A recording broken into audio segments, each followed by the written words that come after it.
नमस्कार दोस्तों आपका स्वागत है फ्यूचर टारगेट क्लासेज में। आज के लेक्चर में हम जानेंगे इकोनॉमी अर्थशास्त्र की क्लास 9th की जो एनसीईआरटी की बुक है दोस्तों, उसके पालमपुर गांव की कहानी नाम के एक चैप्टर के बारे में। जी दोस्तों, मेरा नाम है आशुतोष शर्मा और मैं आपका फ्यूचर टारगेट क्लासेज में स्वागत करता हूं। फ्रेंड्स, वैसे तो आपने यूट्यूब पे एनसीईआरटी और पालमपुर गांव की कहानी जैसी सर्च किया होगा तो आपको बहुत सारी वीडियोस देखने को मिल गई होंगी, लेकिन दोस्तों इन वीडियोस में आपको पढ़ाया गया है इस चैप्टर के बारे में। और मैं ये नहीं कहता कि उनमें अच्छे से नहीं पढ़ाया गया है, लेकिन दोस्तों मेरा यहाँ मोटो कुछ और है। मैं आपको यहाँ पढ़ाने की जगह समझाने पर ज़्यादा फोकस करूँगा। मैं आपको ये बताऊँगा कि कैसे पालमपुर गाँव की कहानी के माध्यम से लेखक ने हमें अर्थशास्त्र के मूलभूत सिद्धांतों को समझाने का प्रयास किया है, और इस कहानी में कैसे जो अर्थशास्त्र है उसके मूलभूत सिद्धांत छुपे हुए हैं। तो मैं उन एक एक सिद्धांत को आपके समक्ष रखूंगा, तो आप पूरी मेरे साथ बने रहिए दोस्तों। वीडियो को लाइक कर दीजिए, चैनल को सब्सक्राइब कर लीजिए और चलते हैं किताब की तरफ। थैंक यू दोस्तों। हेलो फ्रेंड्स, दोस्तों आज हम अर्थशास्त्र क्लास 9th की किताब के पहले अध्याय पालमपुर गांव की कहानी के बारे में पढ़ेंगे। दोस्तों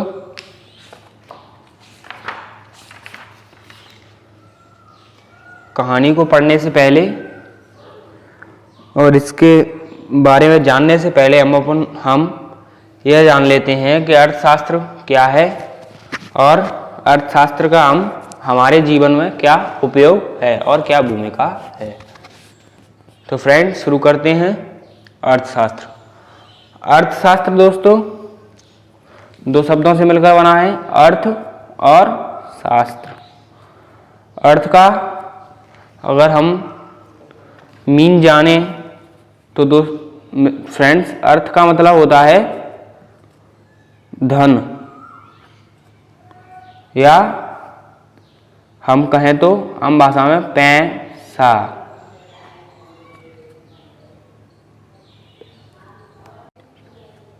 और शास्त्र माने होता है दोस्तों, शास्त्र हो गया हमारा अर्थशास्त्र। शास्त्र माने होता है दोस्तों विज्ञान।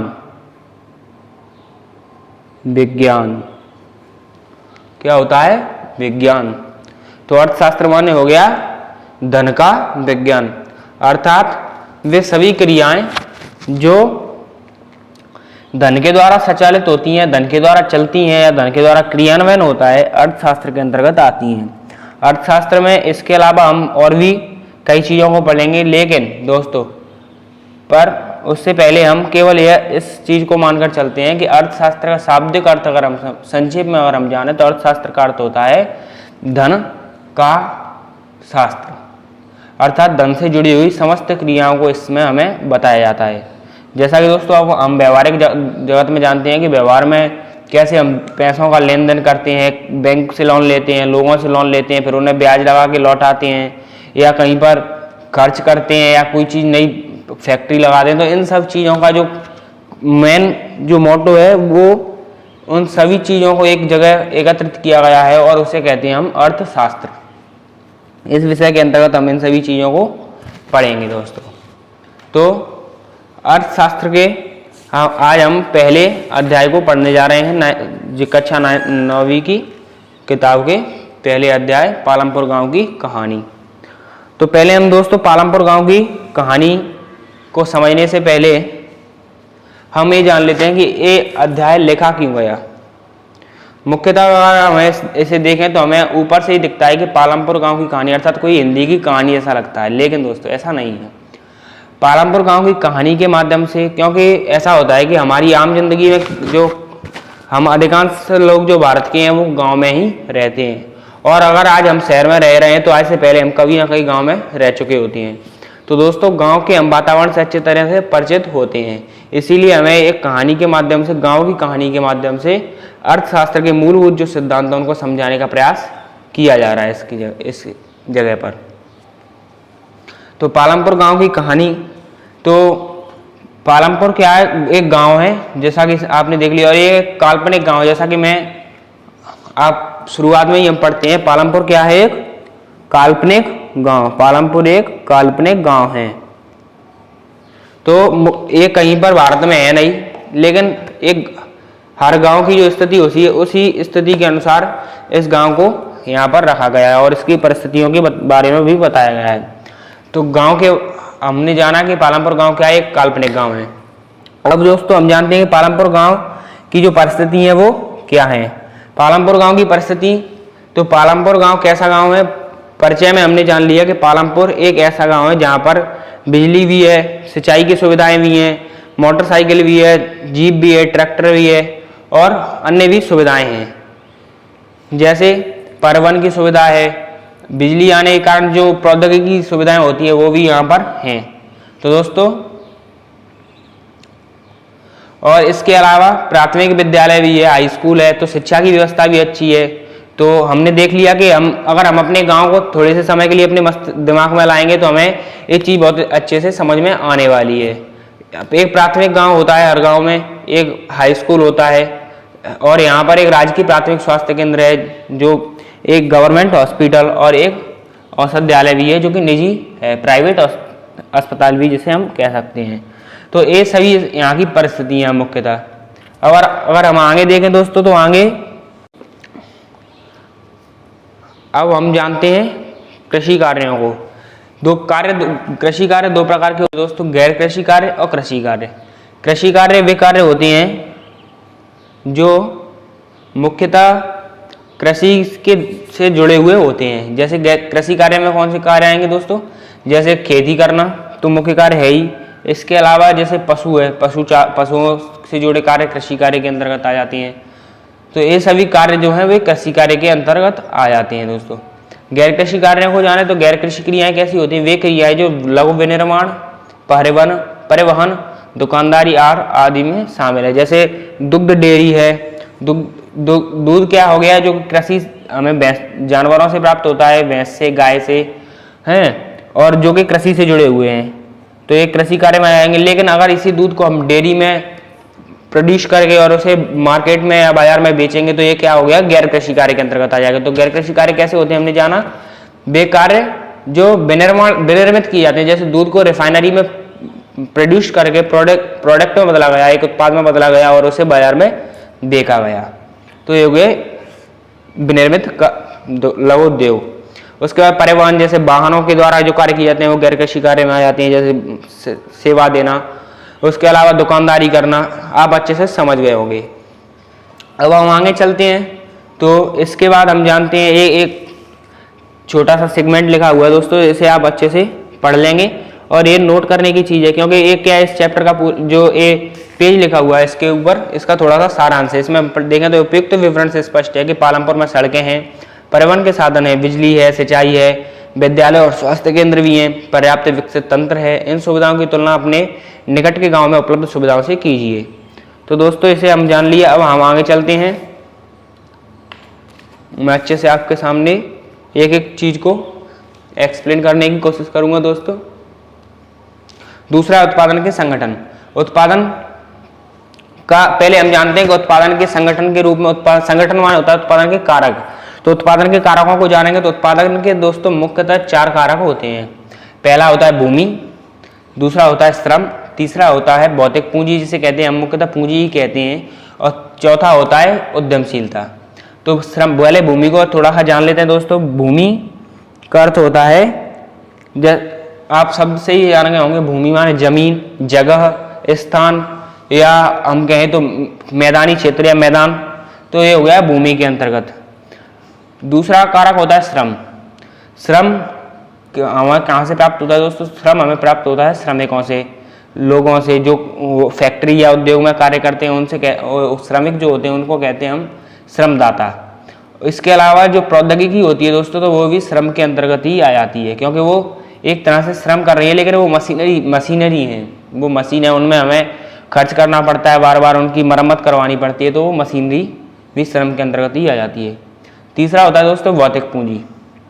भौतिक पूंजी, अगर भौतिक पूंजी को पहले शब्द को समझे तो भौतिक पूंजी माने होता है फिजिकल पूंजी, माने हो गया हम कह सकते हैं मनी, पैसे भी हो पूंजी के अंतर्गत पैसे भी आ सकते हैं।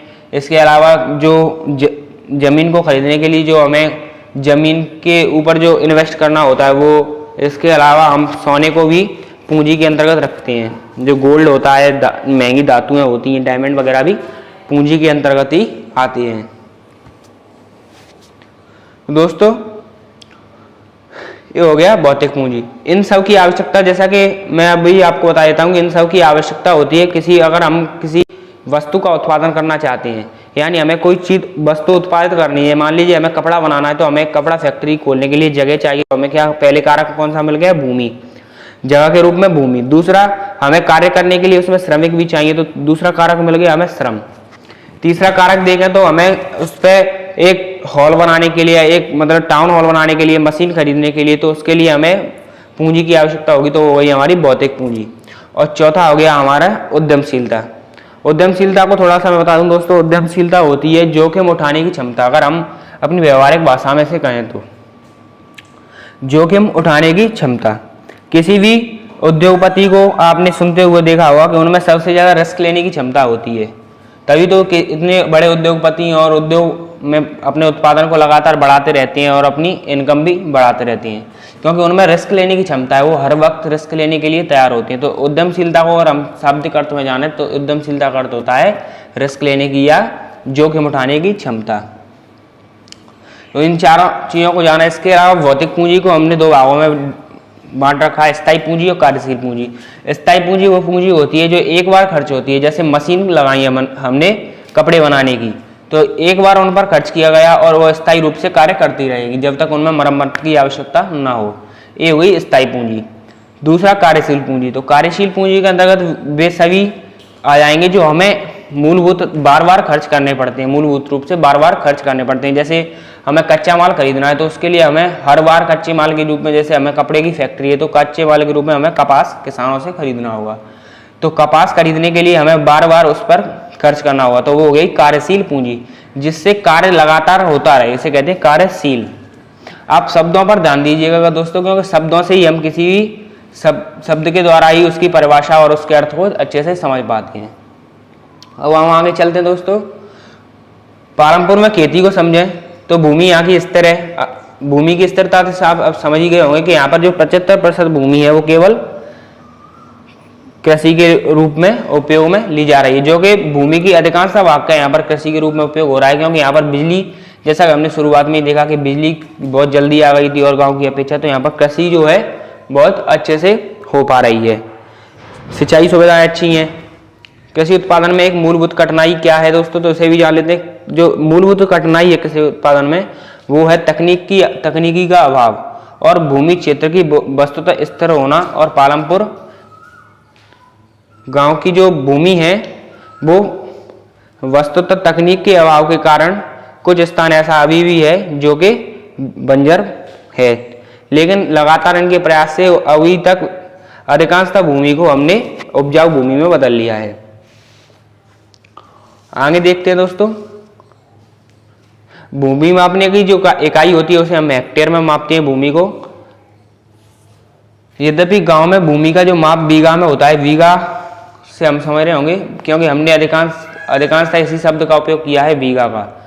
बीघा, गुंठा आदि जैसे क्षेत्रीय इकाइयों में भी भूमि को मापा जाता है। एक हेक्टेयर में 100 मीटर की भुजा वाले वर्ग की क्षेत्रफल को बराबर होती है। क्या आप एक हेक्टेयर के मैदान के क्षेत्र की तुलना अपने स्कूल के मैदान से कर सकते हैं?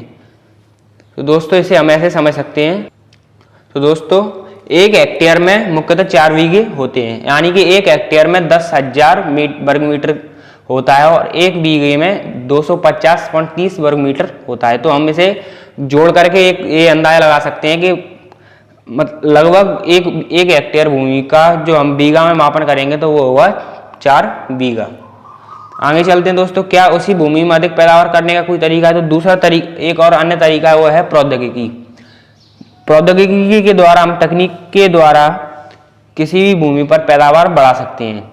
इसके लिए हम जो HYV बीज होते हैं उनका प्रयोग कर सकते हैं, फर्टिलाइजर्स का प्रयोग करते हैं, जैसे जो खरपतवार नाशी कीटनाशक नाशी जो दवाइयाँ होती हैं उनका प्रयोग कर सकते हैं। और इसके अलावा जो रासायनिक खाद होता है उसके जो DAP वगैरह जो खाद होता है उसके प्रयोग से भी हम खेत में जो पैदावार होती है उसको बढ़ा सकते हैं दोस्तों। इसके अलावा एक और अन्य तरीका है जो कि प्राकृतिक रूप से हम जिसका प्रयोग करके अच्छी पैदावार बढ़ा सकते हैं, वो है बहुविध फसल प्रणाली। बहुविध फसल प्रणाली के द्वारा दोस्तों हम अच्छे से फसल पैदा कर सकते हैं और पैदावार भी बढ़ा सकते हैं। पहले मैं आपको ये समझा देता हूँ कि बहुविध फसल प्रणाली होती क्या है। बहुविध फसल प्रणाली दोस्तों ऐसे होती है जैसे हमने अभी मान लीजिए कि खरीफ की फसल का समय चल रहा है, यानी बरसात का मौसम है, और खरीफ की फसल में हमने ज्वार और बाजरा उगाते हैं। तो अगर हम खेत में एक ही खेत में मान लीजिए 2 बीघा का या 1 एकड़ का कोई खेत है, उसमें हम हर बार अलग अलग फसलों का उत्पादन करें, जैसे अब हमने बाजरा या ज्वार का उत्पादन कर दिया, फिर उसके बाद जैसे ही रबी का मौसम आएगा तो हम उसमें गेहूं, सरसों या कोई अन्य चावल वगैरह का उत्पादन भी कर सकते हैं। तो ऐसे हम लगातार अगर बदल बदल के फसलों का नई नई फसलें उगाएंगे तो इससे क्या होगा दोस्तों कि जो हमारी भूमि की जो उर्वरा शक्ति है, जो पैदावार बढ़ाने की जो क्षमता है, अधिक से अधिक जो अनाज या सब्जियां उत्पादित करने की जो क्षमता है वो बढ़ जाती है। तो ये एक प्राकृतिक तरीका है दोस्तों। और इससे पहले जो मैंने तरीका बताया था, जो हमने फर्टिलाइजर्स का या जो कीटनाशकों का प्रयोग करने का तरीका, वो एक कृत्रिम तरीका है। तो इसे हमने अच्छे से जाना। अगर कोई समस्या हो तो दोस्तों आप बिल्कुल हिचकिचाइए ना, हम मुझसे जो संभव हो पाएगा मैं आपको समझाने का प्रयास करूंगा। आगे चलते हैं दोस्तों। आप चित्रों का और ग्राफों का सहारा भी ले सकते हैं इसके अंतर्गत। मैं आपको कॉन्सेप्ट्स क्लियर करा रहा हूं दोस्तों, ना कि मैं आपको इसकी जो थ्योरी है वो पढ़ा रहा हूं, क्योंकि थ्योरी तो आप हिंदी पढ़ना जानते हैं, अच्छे से पढ़ सकते हैं। मैं आपको इसकी जो मुख्य कॉन्सेप्ट्स हैं उनको समझा दूंगा, तो जिससे क्या होगा कि आपके जो कॉन्सेप्ट्स हैं उन पर अच्छी पकड़ हो जाएगी और आप कहीं भी किसी भी चीज़ को अच्छे से समझ और समझा सकेंगे। तो दोस्तों आगे चलते हैं। हमारा जो अगला तथ्य, तो दोस्तों तकनीक के द्वारा हम कृषि में जो पैदावार है उसको लगातार बढ़ा सकते हैं। 1960 के दशक के अंत में हरित क्रांति ने भारतीय किसानों को अधिक उपज वाले जो HYV बीज होते हैं उनके द्वारा गेहूं और चावल की खेती करने का नया तरीका सिखाया। परंपरागत बीजों की तुलना में जो HYV बीज होते हैं दोस्तों वो अधिक उपज देने वाले होते हैं, क्योंकि एक क्रॉस वैरायटी के बीज होते हैं और इन्हें प्रयोगशालाओं में तैयार किया जाता है। एक होते हैं हमारे परंपरागत प्राकृतिक बीज जो हम हर वर्ष खेतों से फसल के या क्रॉप्स के रूप में प्राप्त करते हैं और उन्हीं को पुनः खेतों में बो देते हैं, जिससे फसल पैदा होती है। लेकिन जो HYV बीज होते हैं वो प्रयोगशाला में तैयार किए जाते हैं। इन बीजों का अगर हम उपयोग करेंगे तो इनसे क्या है, जो फसल होगी वो पैदावार बढ़ जाएगी। और इसे ही हम 1960 के दशक के बाद जैसे ही हमारे देश में जो फसलों से जो उत्पादन था वो कम हुआ और हमारे देश में जो भुखमरी की एक समस्या, बहुत बड़ी समस्या हमारे सामने आई, तो उस समय जो हमारे प्रधानमंत्री थे लाल बहादुर शास्त्री जी, उन्होंने एक नई योजना चलाई जिसे कहते हैं हम हरित क्रांति। हरित क्रांति का जो मुख्य प्रभाव पड़ा सबसे पहले जो पंजाब, हरियाणा और पूर्वी उत्तर प्रदेश के कुछ राज्यों पर पड़ा, जिलों पर पड़ा, सॉरी दोस्तों, जो पूर्वी उत्तर प्रदेश है उसके कुछ जिलों पर पड़ा। वहां पर इससे बहुत अच्छी फसल पैदा की जाने लगी। तो ये हो गई हरित क्रांति। अब आगे चलते हैं।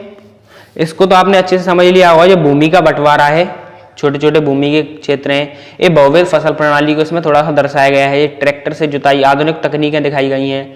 जो अधिक उपज वाले HYV बीज होते हैं उनको बताया गया है। पंप सेट है, बिजली के कनेक्शन से हम पंप सेट चला सकते हैं। पहले जो पानी का जो मुख्य तरीका होता था वो रहट होता था, जिसमें चमड़े के एक बड़े से थैले को कुएं में डुबोया जाता था और उसे बैलों के द्वारा खिंचवा करके जो सिंचाई की होता था कार्य वो किया जाता था दोस्तों। तो फ्रेंड्स, परंपरागत जो बीज होते हैं, जो हमारे परंपरागत बीज होते हैं जो हमें फसलों से हम सीधे खेतों में बुआई के रूप में ले लेते हैं, उनसे क्या होता है, हमने एक रिपोर्ट के अंतर्गत देखा कि 1300 किलोग्राम बीज जो फसल प्राप्त की जा सकती है। किंतु अगर हम उन्हीं के स्थान पर HYV बीजों का प्रयोग करें तो करीब 3200 किलोग्राम प्रति हेक्टेयर तक पहुंच जाती है। जो फसल का जो पैदावार है वो 3200 किलोग्राम प्रति हेक्टेयर तक पहुंच जाती है। तो ये एक अच्छा आंकड़ा है जिसके द्वारा हम पैदावार भी बढ़ा सकते हैं। अब दोस्तों हम यह जानते हैं कि जो हम इस नई तकनीक का प्रयोग तो कर रहे हैं, लेकिन ये तो हम सब जानते हैं कि जो प्रौद्योगिकी होती है, तकनीक होती है, उसके कुछ दुष्प्रभाव भी होते हैं। तो हम इसके थोड़े से इसके दुष्प्रभाव पर जान लेते हैं। ये आपको जब आप एग्जाम में आपके सामने ऐसा कोई क्वेश्चन आएगा कि जैसे कि जो आधुनिक तकनीक है उससे कृषि पर प्रभाव और दुष्प्रभाव या दोनों में लाभ और हानि है, अंतर लिखिए, तो आप इसको अच्छे से समझा पाएंगे और लिख पाएंगे। तो दोस्तों, क्या भूमि ये धारण कर पाएगी, इस सेंटेंस को आप थोड़ा सा हेडिंग के रूप में नोट कर लेंगे, तो इससे क्या होगा कि आप इसके जो अंतर होंगे उनको अच्छे से लिख पाएंगे। क्या है भूमि यह धारण कर पाएगी? तो तकनीक का भूमि पर हम जानते हैं कि मुख्य रूप से बहुत ही दुष्प्रभाव पड़ता है।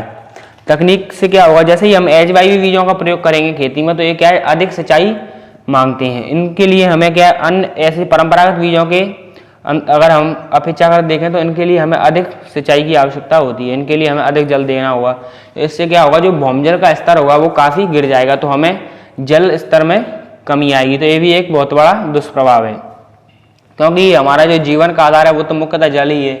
और अगर हम कृषि को इतना अधिक जल देने लगे और जिसकी उसे आवश्यकता नहीं है, तो इससे क्या होगा, जो हमारा जल का स्तर है वो बहुत ही नीचे गिर जाएगा। दूसरा, अगर हम इसका दुष्प्रभाव देखें तो जो कृषि में जो हम प्रौद्योगिकी के अंतर्गत जो रासायनिक कीटनाशकों का प्रयोग करते हैं, उससे क्या होता है दोस्तों, जो भूमि की उर्वरा क्षमता होती है, जो पैदावार करने की क्षमता होती है, जो जमीन की, हम कह सकते हैं कि जमीन जो हमें कृषि के रूप, जो फसल के रूप में हमें पैदावार देती है, जो हमें अनाज देती है खाने को, वो उसकी क्षमता घट जाएगी। क्योंकि रासायनिक दवाइयाँ होती हैं वो मुख्यतः होती है जो जहरी हैं, क्योंकि भले ही वो कीटों को मारने के लिए डाली जा रही हो, लेकिन फसल पर तो उसका प्रभाव पड़ेगा, जमीन पर भी उसका प्रभाव पड़ेगा, क्योंकि वे जहरी हैं, बनी तो वो पॉइजन से ही है, जहर से ही बनी है दोस्तों। तो उसका जो प्रभाव है वो जमीन पर भी पड़ेगा। तो इससे क्या होगा, जो जमीन की उर्वरा क्षमता होगी वो लगातार गिरती जाएगी। पंजाब हरियाणा में ये तथ्य तो बिल्कुल सही है कि पंजाब हरियाणा में जो पैदावार दर है वो बहुत अच्छी है, लेकिन उनसे अगर हम जानकर पता करें तो वो कहते हैं, हमने इसी में किताब में एक रिपोर्ट में जानेंगे कि पंजाब हरियाणा में जो हर साल जो उर्वरक डालने की जो क्षमता है वो हर साल बढ़ानी पड़ती है। जैसे जो DAP खाद डालते हैं खेतों में, उसका हर वर्ष मात्रा हमें खेतों में बढ़ानी होती है, तभी जो पैदावार क्षमता है वो मेंटेन करके हम रख सकते हैं। तो दोस्तों, इससे क्या होगा, जो क्षमता होगी जमीन की वो बहुत ही गिर जाएगी और जमीन बहुत ही कम मात्रा में अनाज पैदा करेगी, और एक समय के बाद जो जमीन है वो बंजर भी हो सकती है दोस्तों। तो ये इसके दुष्प्रभाव हैं। इसके स्थान पर अगर हम दोस्तों जो प्राकृतिक खाद है, जैसे हम जानवरों से गोबर की खाद प्राप्त करते हैं, अगर इनका प्रयोग करें तो ये बहुत ही अच्छी होने वाली है हमारी कृषि के लिए। अब हम आगे चलते हैं। जो पालमपुर गांव है दोस्तों, यहाँ पर हमने शुरू में जाना कि जो जमीन का बंटवारा है वो जो अधिकांश बड़ा भूभाग है, जैसे 10 हेक्टेयर भूमि है, 2 हेक्टेयर, तो ये मझोले और बड़े किसानों पर है, और बाकी जो छोटे छोटे हिस्से हैं जो कि इसमें चित्र में देख रहे हैं हम, ये छोटे छोटे हिस्से दलित और गरीब लोगों के हैं, और ये गरीब लोग जो बड़े बड़े किसान हैं उनके यहाँ पर श्रमिक के रूप में कार्य करते हैं। मुख्य रूप से जो बड़े क्षेत्र हैं उनका जो अतिक्रमण है वो बड़े किसानों द्वारा किया गया है। यही यहाँ पर साहूकार और सेठ भी हैं। रासायनिक उर्वरक मिट्टी में उपस्थित जीवाणु और सूक्ष्म अवयवों को नष्ट कर सकते हैं। तो ये दोस्तों हमने जान ही लिया, इसको ये पैरा है, इसको आप पढ़ लेंगे अच्छे से। इसमें जो इम्पोर्टेंट था वो मैंने आपको समझा दिया। आगे पालमपुर के किसानों में भूमि किस प्रकार वितरित है, तो मैंने बताया कि पालमपुर के जो किसान हैं उनमें जो बड़ा भूभाग है वो बड़े किसान हैं, मझोले किसान हैं उनके पास है, और बाकी छोटा भूभाग छोटे किसानों के और दलित किसानों के पास है। आगे चलते हैं दोस्तों, इसमें एक कहानी है छोटी सी, हम इसे पढ़ लेते हैं। 1960 में कृषक गोविंद के पास 2.25 हेक्टेयर अधिकतर असिंचित भूमि थी। गोविंद अपने 3 पुत्रों की मदद से इस भूमि पर खेती करता था। यद्यपि वे बहुत आराम से नहीं रह रहे थे, लेकिन परिवार अपनी एक भैंस से होने वाली कुछ अतिरिक्त आय के द्वारा अपना गुजारा कर रहा था। गोविंद की मृत्यु के कुछ वर्ष पश्चात यह भूमि उसके 3 पुत्रों के बीच बंट गई। प्रत्येक के पास अब केवल 0.75 हेक्टेयर भूमि का टुकड़ा था, परंतु अब बेहतर सिंचाई व्यवस्था की और खेती की आधुनिक विधियों के बावजूद होने के बावजूद भी गोविंद के बेटे अपनी जमीन से गुजारा नहीं कर पा रहे थे। इसके अलावा उन्हें कुछ अतिरिक्त कार्य भी ढूंढना पड़ता था। तो दोस्तों जैसा कि हमने देखा कि गोविंद के पास शुरुआत में जो 2.25 हेक्टेयर भूमि थी, अब उसके तीनों पुत्रों में जब वो बराबर बटी तो करीब 0.75 हेक्टेयर भूमि आई। भले ही अब जो सिंचाई की आधुनिक तकनीकें हैं, नलकूप हैं, पंप सेट्स के द्वारा, लेकिन फिर भी जो प्रौद्योगिकी बढ़ी दोस्तों, सिंचाई सुविधाएं बढ़ी, लेकिन जो लागत है वो भी तो बढ़ी किसान की। और किसान की अगर लागत बढ़ेगी तो फिर लागत में से जो उसे पैसा मिलेगा वो भी कम होगा, तो उससे जो उसकी आय हुई वो बहुत कम थी, जिसकी वजह से उसके जो बेटे थे उनको भी कार्य के लिए बाहर जाना पड़ता था। आगे चलते हैं। आप एक गांव के चारों ओर बिखरे हुए भूमि के ये हमने जान ही लिया। तो जो थ्योरी है उसको आप अच्छे पढ़ लेंगे, क्योंकि जो मुख्य समझने वाली चीजें मैं केवल उन्हीं को आपको समझाता चला जा रहा हूं।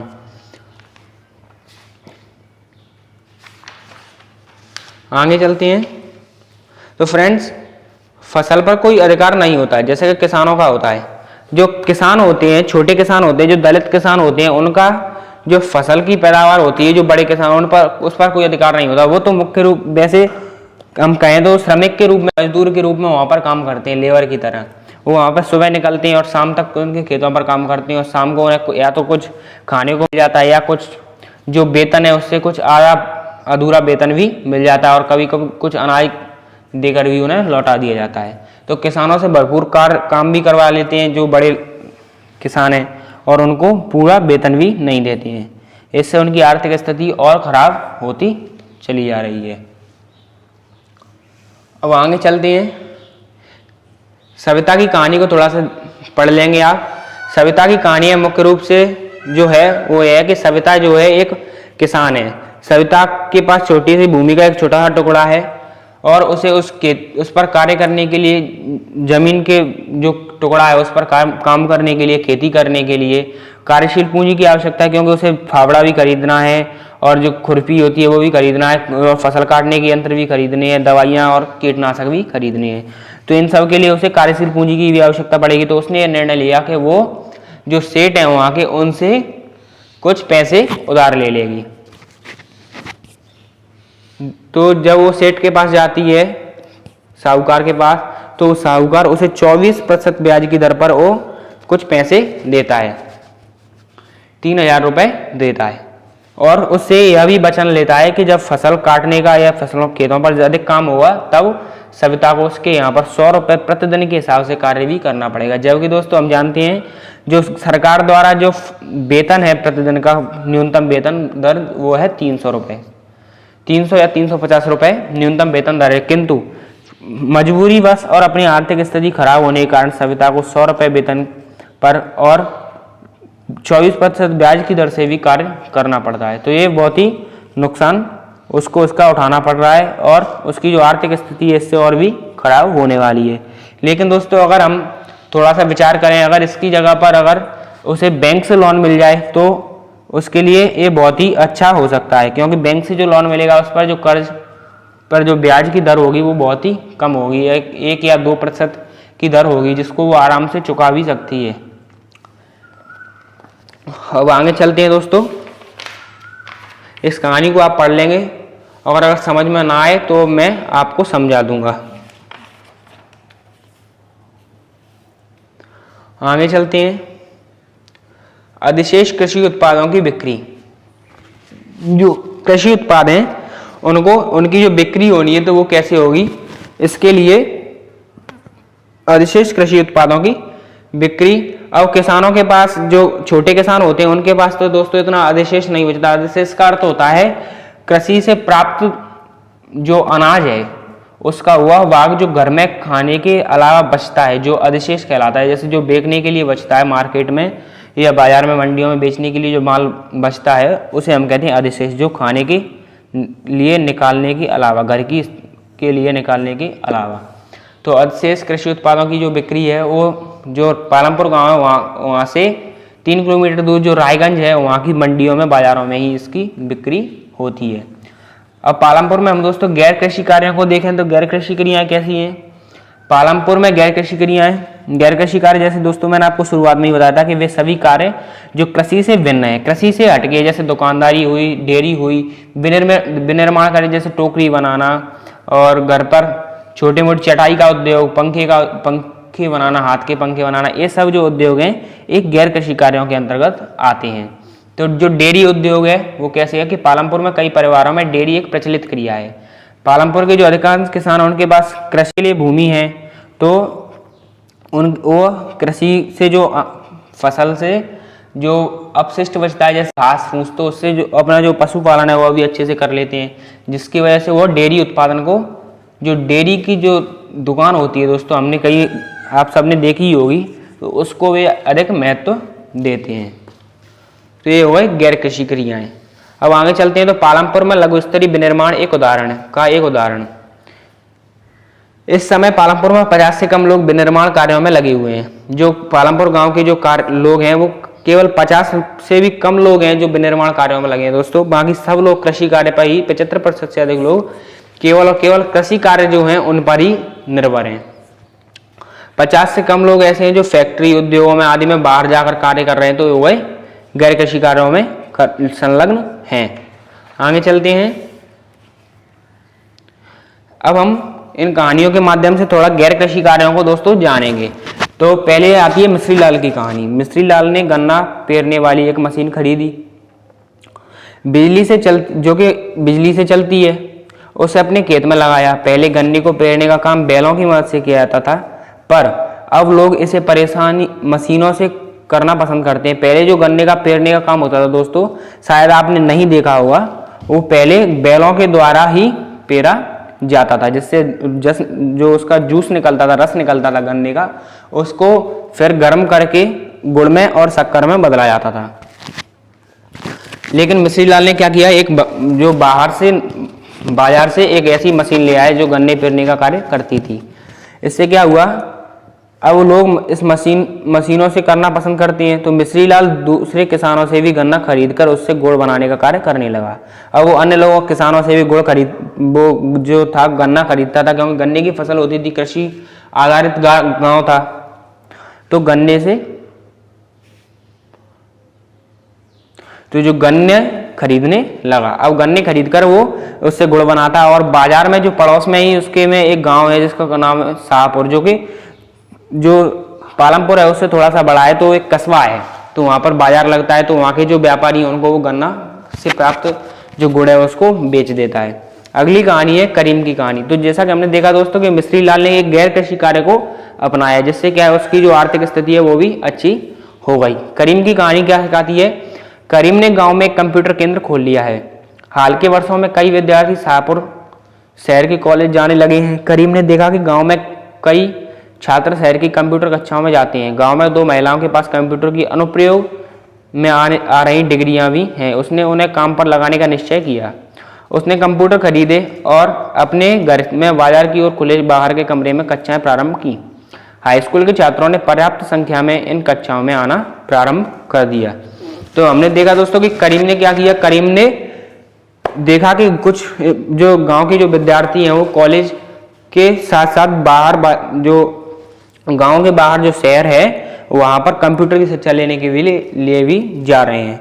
करीम पढ़ा लिखा था, इसीलिए उसने सोचा कि गांव की कुछ महिलाएं जो कंप्यूटर शिक्षा जानती हैं उनको उसने अपने यहाँ कार्य पर रख लिया, तो उनको भी रोजगार मिला और गांव में जो रोजगार के अवसर हैं वो भी सृजित हुए।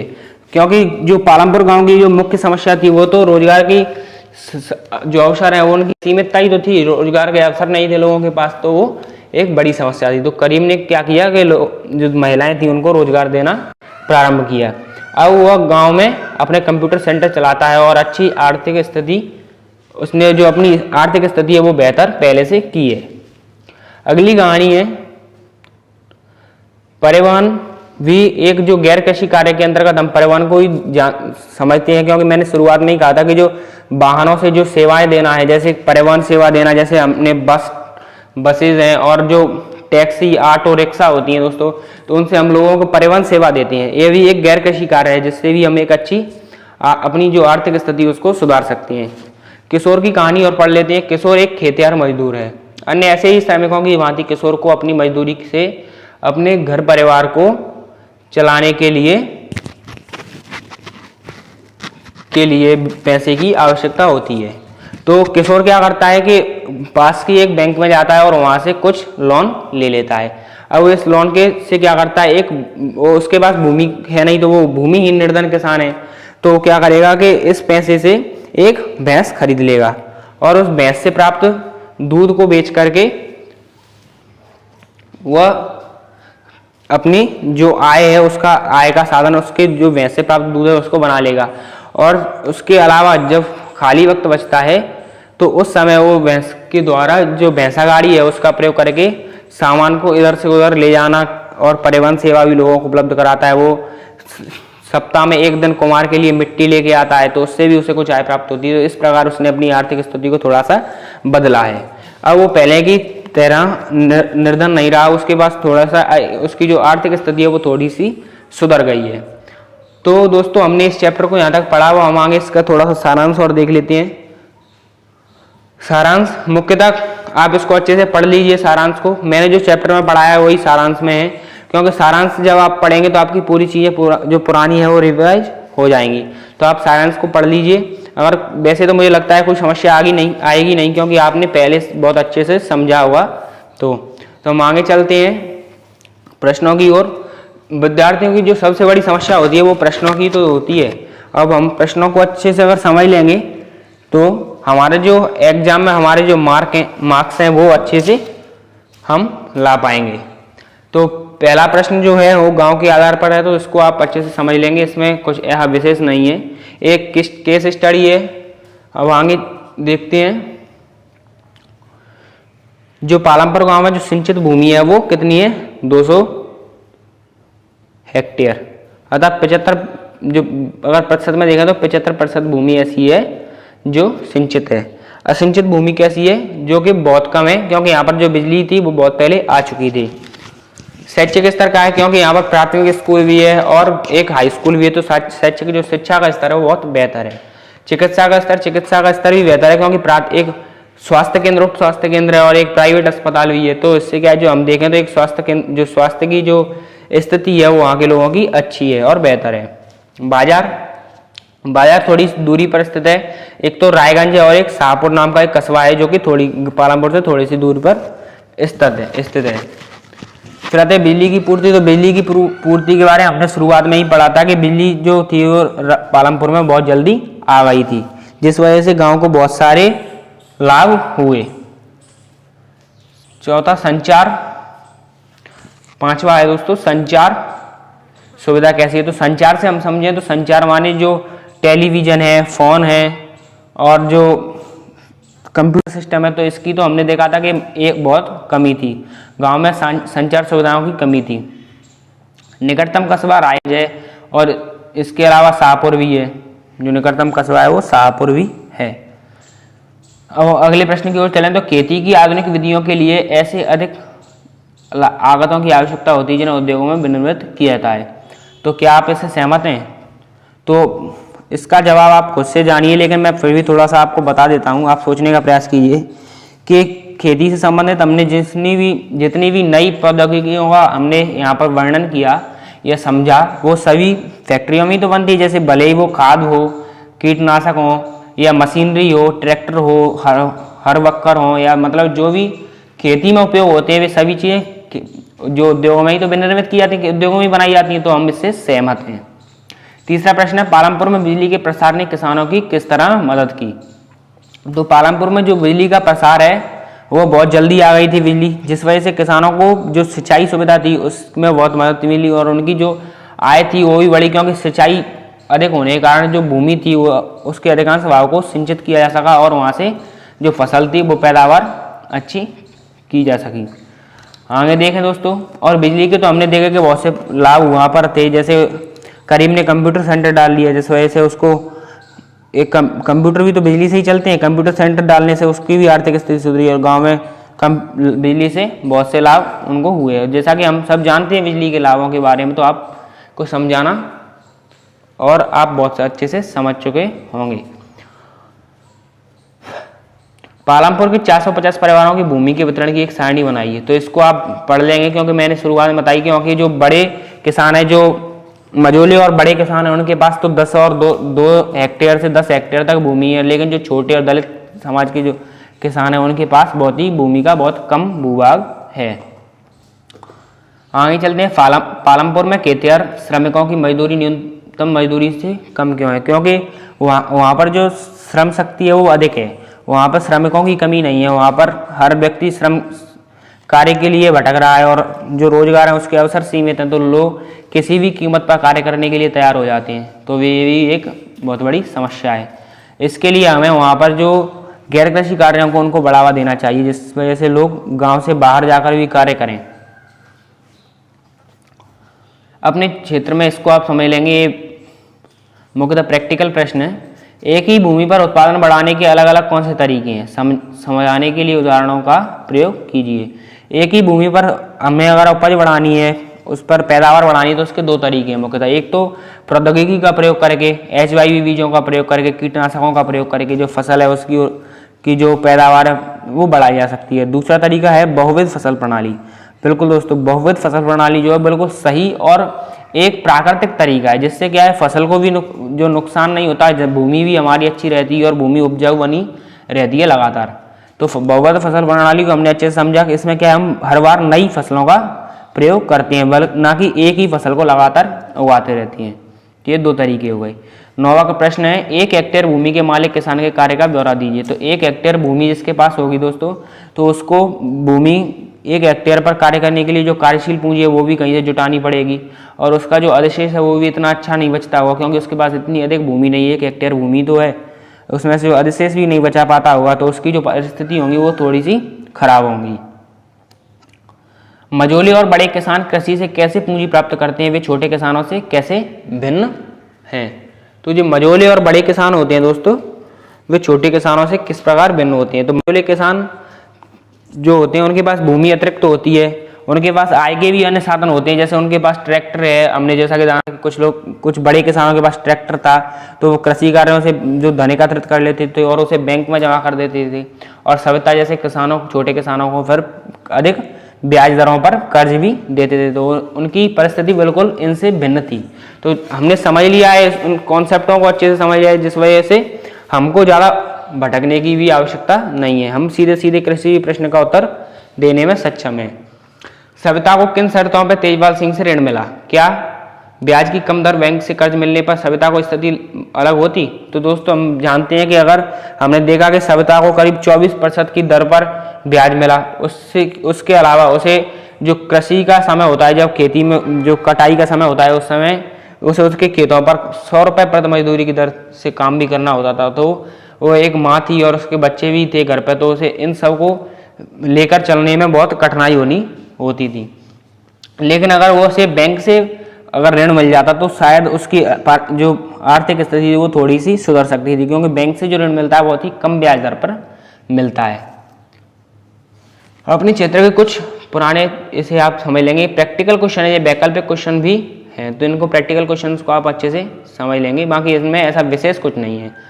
आपके क्षेत्र में से कौन से गैर कृषि उत्पादन कार्य हो रहे हैं, इनकी एक संक्षिप्त सूची बनाइए। तो मैंने आपको शुरुआत में बता दिया है कि जो कृषि कार्य हैं और एक होते हैं गैर कृषि कार्य, तो आप दोनों को अलग अलग समझ चुके हैं। कृषि कार्य जो कृषि से संबंधित हों और गैर कृषि कार्य जो कृषि से बिल्कुल हटके हों, उनको कहते हैं गैर कृषि कार्य। जो दुग्ध उत्पादन है वो कृषि कार्य में आता है, और जो डेयरी है वो गैर कृषि कार्य में आती है। तो इन दोनों को समझ लेंगे, क्योंकि इनमें अधिकांश कन्फ्यूजन हो जाता है। गांव में और अधिक गैर कृषि कार्य प्रारंभ करने के लिए क्या किया जा सकता है? तो गांव में जो गैर कृषि कार्य है उनको बढ़ाने के लिए जो लोगों को जागरूक करें पहले तो, क्योंकि लोग तैयार ही नहीं होंगे कार्य करने के लिए, जोखिम उठाने के लिए, तो हम बढ़ावा कैसे दे सकते हैं? तो पहले लोगों को बढ़ावा मिलना चाहिए, उनको हमें तैयार करना चाहिए गैर कृषि कार्यों के लिए। गाँव में दुकानदारी करने का कार्य सिखा सकते हैं। बहुत से लोग बस स्टैंड के पास जिनके मकान होते हैं वो अपनी छोटे से स्थान पर कुछ सामान रख लेते हैं, जैसे बिस्किट है, नमकीन बिस्किट और मिठाई वगैरह भी बेच देते हैं। इससे उनकी एक छोटी सी आय प्राप्त उनको हो जाती है। तो कुछ गैर कृषि कार्य हैं, इनके आप उदाहरण दे सकते हैं। तो दोस्तों ये हमने चैप्टर अच्छे से पढ़ा। अगला जो हमारा चैप्टर है वो संसाधन के रूप में लोग है, इसे हम अगली वीडियो में देखेंगे। तो आपसे निवेदन है दोस्तों कि आपने देखा कि मैं इतनी देर से आपको समझा रहा हूँ, और आपको अगर कोई समस्या आ रही है तो आप बिल्कुल मैं आपको अपना कॉन्टैक्ट नंबर दूंगा पर्सनली, आप जब चाहें मुझसे संपर्क कर सकते हैं और मैं आपको ये प्रश्नों का जवाब देने का भी प्रयास करूंगा। अगर मुझसे नहीं हो पाएगा तो मैं उनको अपने जो सीनियर हैं उनसे समझकर आपको समझाने का प्रयास करूंगा। तो दोस्तों आप इस वीडियो को प्लीज़ लाइक कर दीजिए, क्योंकि आप देख रहे हैं मैं इतनी देर से मेहनत कर रहा हूँ और आपके लिए वीडियो ला रहा हूँ, तो वीडियो को प्लीज़ लाइक कर दीजिए और चैनल को सब्सक्राइब कर लीजिए, क्योंकि इसके बाद जो अगला चैप्टर है जैसा कि हमने अभी देखा तो उसको भी मैं आपको पढ़ाने वाला हूँ संसाधन के रूप में लो, तो इसको भी मैं आपको समझाऊंगा। तो इसलिए आप चैनल को सब्सक्राइब कर लीजिए और बेल आइकन को क्या आप थोड़ा ऑन कर लीजिए, उससे क्या होगा कि नोटिफिकेशन आ जाएगा जैसे ही मैं वीडियो अपलोड करूंगा दूसरे दिन। तो इतना करने के बाद अब अगर आपको कोई समस्या है दोस्तों तो आप बिल्कुल कमेंट करिए, आपको जो भी मुझसे समाधान हो पाएगा मैं हर भरपूर समाधान का हल करने का प्रयास करूंगा। तो आप निश्चिंत होकर इसको चैप्टर को समझ सकेंगे। तो दोस्तों इस वीडियो में इतना ही, मिलते हैं अगली वीडियो, तब तक के लिए नमस्कार।